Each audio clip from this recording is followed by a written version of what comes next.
Artes visuales en la radio. En Happening, una columna para ver con los oídos. Hola Guillermo, ¿cómo te va? Hola Patricia, ¿cómo estás? ¿Cómo bien, están todos muy y todas? Bien, muy bien. Bueno, vos sabés que yo comenté en la apertura de Happening el tema que vos ibas a trabajar hoy y ya hay gente que dice, quiero saber sobre esas fotos de Bernie. Bárbaro, lo comentamos porque surgió a partir del llamado de un oyente o de una oyente justamente cuando yo me estaba retirando el sábado pasado. Y me parece que es un tema que habilita a una serie de señalamientos. En primer lugar, viene a colación porque hay una muestra en el Museo de la Ciudad, Vladimir Mikelievich, alrededor del tema de la prostitución, con textos de Rafael Yelpi y María Luisa Múgica. Hay que aclarar que Rafael Yelpi, junto con Héctor Cini, publicaron hace muchísimos años Pichincha, Prostitución y Rufianismo. Que eran varios tomos, me acuerdo. Y luego otros trabajos que tienen que ver con una indagación inicial en torno a esta temática. Y María Luisa Múgica es una historiadora, investigadora, que trabaja este tema desde fin de los años 80, que yo recuerde, hasta el presente, con mucha idoneidad y con resultados muy interesantes, muy suscitadores. Es un tema complejo que exige eliminar todo pintoresquismo alrededor, porque si bien el trabajo sexual no es un delito, el delito es la trata de personas para el trabajo sexual o cualquier otro tipo de trabajo. En este caso se trataba de personas que no ejercían la prostitución de un modo voluntario, sino que eran compelidas a través de una red que esclavizaba a las mujeres para el trabajo sexual. Y todo esto con la complicidad obviamente necesaria que todos estos hechos tienen. De manera que no es un tema alegre al que hay que sustraer de todo pintoresquismo, porque muchas veces se habla de Pichincha de un modo muy alegre, muy despreocupado, y era justamente el espacio del mundo prostibulario, un mundo aterrador. Ahora bien, dentro de la exposición hay un conjunto de fotografías tomadas por Antonio Berni para auxiliar en una investigación desde el punto de vista de las imágenes, en este caso imágenes fotográficas, a Rodolfo Puigros, ambos militantes del Partido Comunista a comienzos de los años 30. Berni regresa de París a fines de 1931, a fines de octubre de 1931 llega a Buenos Aires y se instala en una chacra de Roldán inicialmente y luego en la ciudad de Rosario. ¿Qué tiene de singularidad esto? Bueno, que comienza a trabajar con Puigros en la documentación del mundo prostibulario y sale una nota periodística ilustrada con estas fotografías.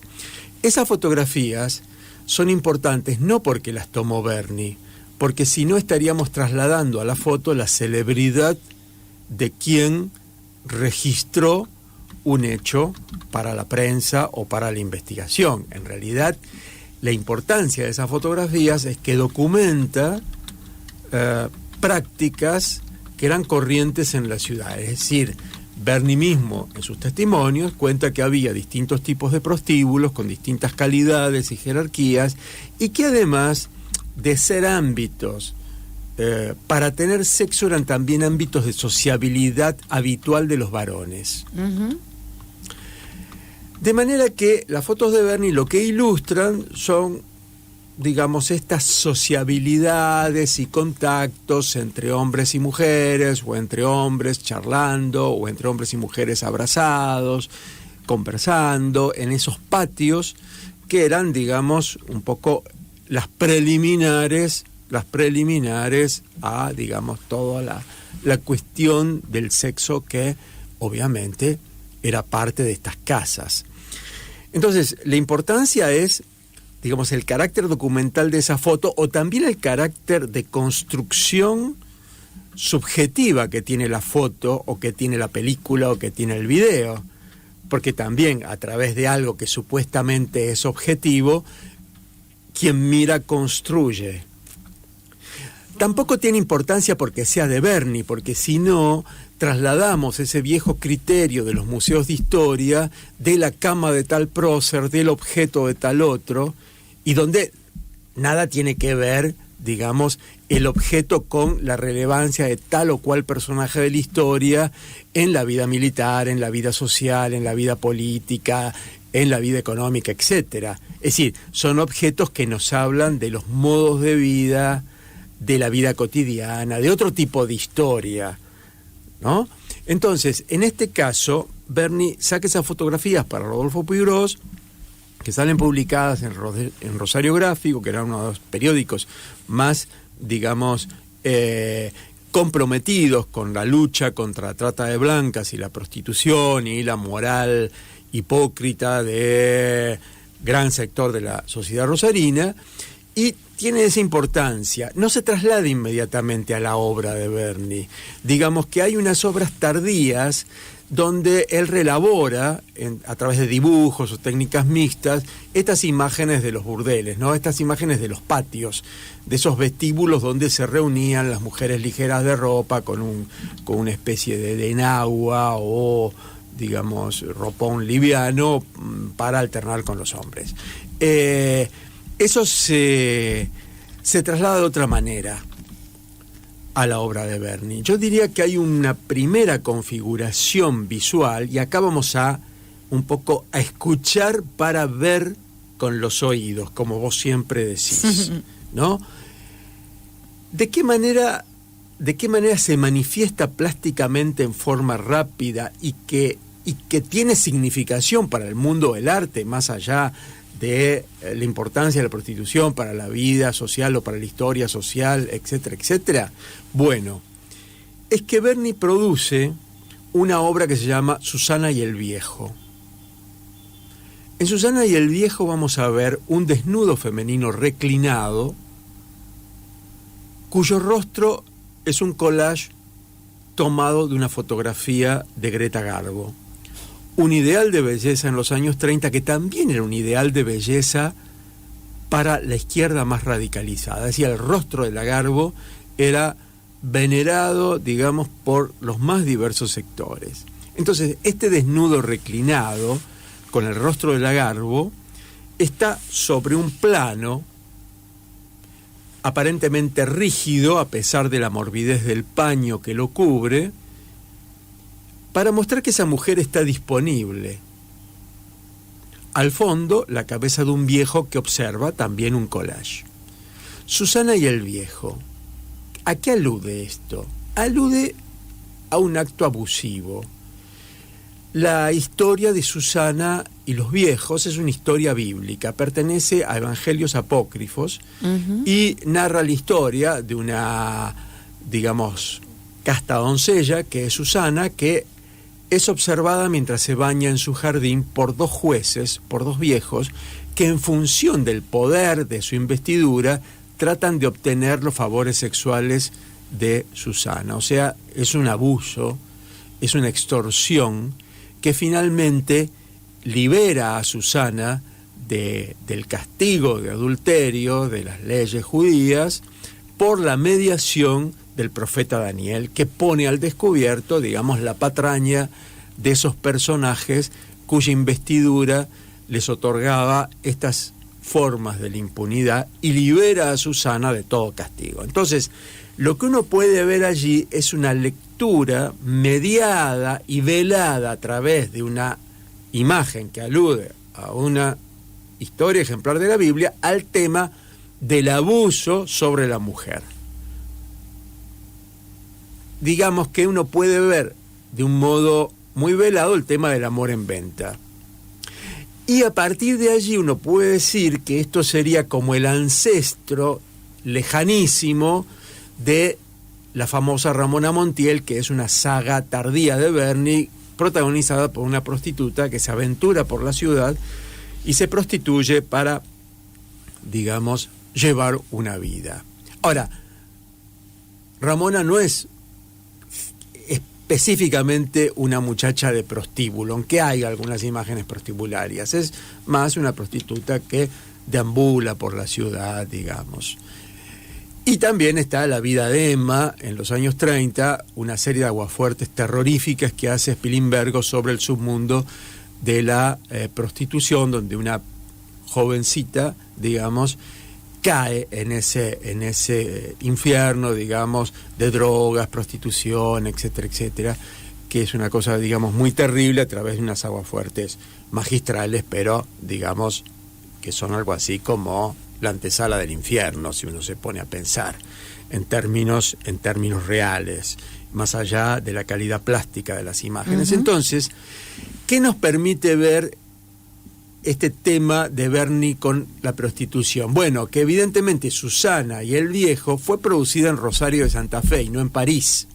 Uh-huh. Porque en 1931 hay muchísimas obras surrealistas realizadas por Berni y no sabemos cuáles fueron realizadas en París y cuáles fueron realizadas en Rosario. Bueno, yo puedo inferir que esta obra tiene todos los indicios para pensar, por la forma del escenario, coincidente con el taller que tenía Berni y su esposa, que era la habitación que efectivamente habitaba, uno de los tantos inquilinatos donde vivieron, digamos, muy pobremente cuando regresaron al Rosario, que esa obra fue producida en Rosario de Santa Fe y no en París. O sea que Rosario ofrecía la posibilidad para continuar la serie surrealista que Berni había iniciado en París 2 años antes o 1 año antes. Es decir, una ciudad lo suficientemente compleja y sofisticada para permitir el deambular por ella y convertir aún lo más abyecto en material estético, como en este caso. También hay otra obra que es Objetos en la ciudad, que es nada más ni nada menos que un paisaje de refinería. Que claro, yo la tuve delante mío tantas veces y no pude inferir esa cuestión, que después lo vi a través de una obra de Grela, de unos años después, que es el mismo paisaje tomado desde otro punto de vista. Y ahí me di cuenta que Refinería era un lugar frecuentado por estos artistas, comprometidos políticamente y también comprometidos con el arte moderno, y ver que ciertas obras de Berni fueron producidas en París y otras en Rosario de Santa Fe. Obras surrealistas estoy hablando, porque Susana y el Viejo es una obra surrealista. Dentro de la serie surrealista es lo que él llamaba realismo objetivo, que es una cosa que tiene más que ver con el mundo de la realidad y no con las imágenes imposibles del surrealismo. O sea, hay una mujer reclinada, desnuda, con la cara de Lagarbo, y un viejo atrás que está mirando, espiando. Ahora, después hay toda una serie de reflexiones que podemos hacer sobre qué parte de la tradición de mujeres desnudas, reclinadas, Berni está bebiendo, uh-huh, digamos. En cuáles abreva, porque hay muchas mujeres desnudas reclinadas en el arte occidental. Hay ciertas poses más distendidas, con la cabeza hacia arriba, con el pecho hacia arriba, otras más de costado o puestas casi hacia abajo, ¿no? Es decir, hay muchas formas del desnudo femenino, digamos, expuesto para la mirada masculina, ¿no? Acá hay un condicionamiento de género importante. Importante, claro. ¿No? Entonces, bueno, evidentemente, esta obra dispara todas estas cuestiones que a su vez las dispara la pregunta de ese o de esa oyente en torno a estas fotografías. Por supuesto que, digamos, recomiendo ir a ver esta exposición en el Museo de la Ciudad que tiene que ver con este tema tan urticante que es el de la prostitución en los años 30, un momento de crisis, un momento complejo, digamos, para la sociedad argentina, pero para el mundo. Claro. Es como ahora. Pichincha, historia de la prostitución en Rosario, 1914, sí. 1932, es el nombre de la muestra. Así, en un momento crítico, como ahora, lamentablemente tengo que decirlo. Guillermo, gracias. Gracias a vos. Fue una clase lo de hoy, todos y todas. Fue una clase de historia del arte. Guillermo Fantoni pasó por Happening y recordamos que todos los micros de Guillermo están en nuestro canal de YouTube. Allí los encuentran y el de hoy ya enseguida lo vamos a subir. Qué bueno. De 11 a 13, sumate al Happening. 2 horas de música y bla bla bla con sentido.